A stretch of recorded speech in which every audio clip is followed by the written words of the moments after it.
discusses the importance of time and how time can kind of defeat everything. It's in essence about a great king, Ozymandias himself, who I believe refers to Ramesses II. I think Ozymandias was another name for him. It's actually highlighted. Yeah, Ramesses II, who reigned from 1279 to 1213 BCE. Yeah, so there was a huge statue made of him. Obviously, he thought he was very powerful at the time, and really, sort of the world's most powerful man, being the leader of ancient Egypt at the time.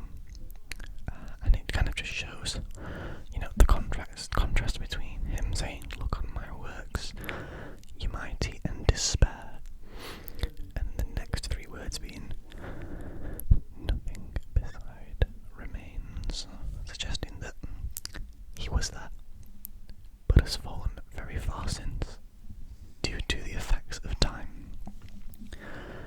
Yeah, my take on this poem is that it sort of emphasises how powerful time is compared to one man, and how time is inevitable and always will be inevitable, and there's nothing that we can do about that. And it's a very humbling poem to read, I think.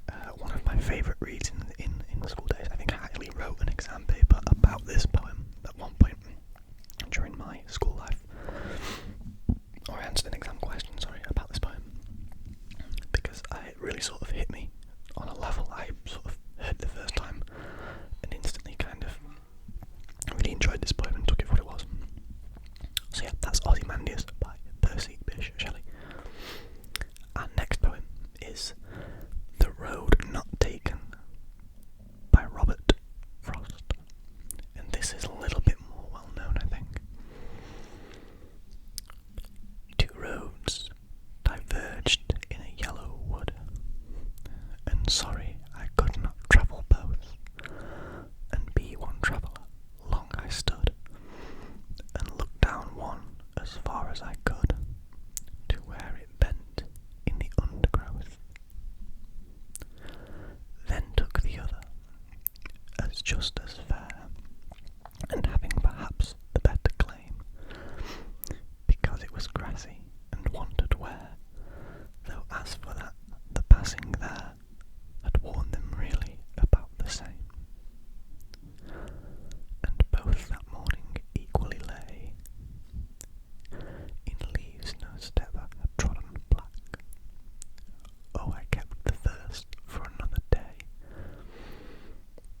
yet knowing how way leads on to way, I doubted if I should ever come back. I shall be telling this with a sigh, somewhere ages and ages hence. Two roads diverged in a wood, and I took the one less travelled by, and that has made all the difference. So that poem, I guess you probably can infer a lot more from that poem than you could from Ozymandias. This poem's about journeys and how when life presents you with two choices, you can't take both. And you may regret, or you may feel some regret towards not taking the other option. And that's perfectly normal. That's what I draw from this poem anyway, is that being able to make mistakes is something that everyone should be allowed the privilege of. You get two paths and you don't know which one to take for the better at the time, whether that be a contrast between head and heart, whether that be a contrast between money and happiness, anything like that. You pick one and you miss out on the other, and you think of it every day.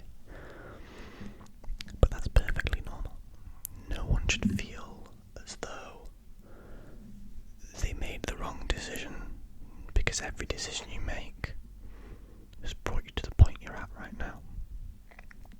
And that's, again, absolutely fine. There is nothing wrong with that. I think Robert Frost in this poem talks about taking the one less travelled by, taking the route that maybe isn't as easy. You get the easy road or the hard way. The easy easy way or the hard way, the high road or the low road, whatever you want to call it. And whichever choice you take, you're going to face difficulties. I always think of this poem in the sense of a career, or a moral choice even, to, you take the less travelled route in a career, something that's more difficult to get into, something that requires more skill. It may take longer for you to get to where you want to be, but once you're there, you'll look back and appreciate the journey. Whereas if you take the more travelled route, the more trodden route, and do a generic job which there's nothing wrong with at all, you get into it a lot quicker. But there can be that feeling of being stuck, and there's always a what if.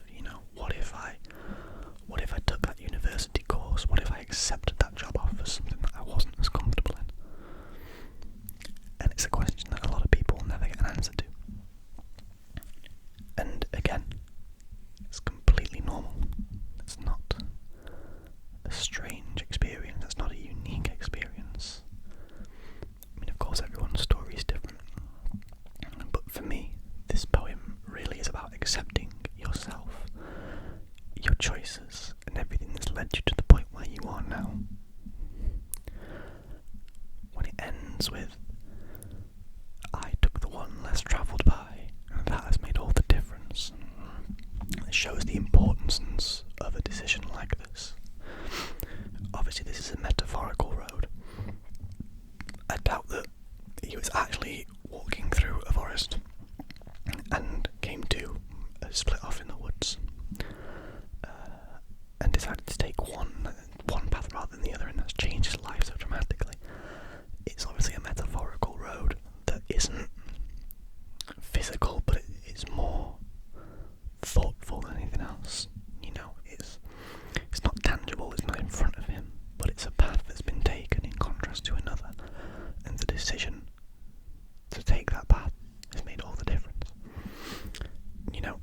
Taking one path may lead to more paths in the future, will lead to more paths in the future, and yet paths may cross every now and then, but it's okay if they don't. It's okay to miss out on things. It's your life at the end of the day, and you've got to do what you've got to do with your life. And I think that's the really important message to take from this poem, is that your decisions are your decisions, and you should take what you think is right for you, rather than maybe if you're taking decisions that feel better for the people around you, because at that point that's not your decision, that's someone else's decision. I think I like this poem so much because it represents individuality, and I really sort of take pride in my individuality as a person. I don't know if you've noticed, I'm probably a little bit weird, but no, I really take pride in my individuality and everything about me that makes me me, and I think a lot of people struggle with that in the current generation and climate, and I think it's important to embrace what you did to get you where you are right now. Did you buy that outfit that someone else didn't like? Did you wear that outfit that no one else wore? Did you move to a country that people did? Did you visit a country that people said was pretty bad but you enjoyed it? That's your path, that's your road. Your road is nothing like anybody else's. Everyone's path in life is unique, and we need to learn that not everyone gets the same destination at the same time. People very rarely get to the same destination at all, but what's important are the steps you take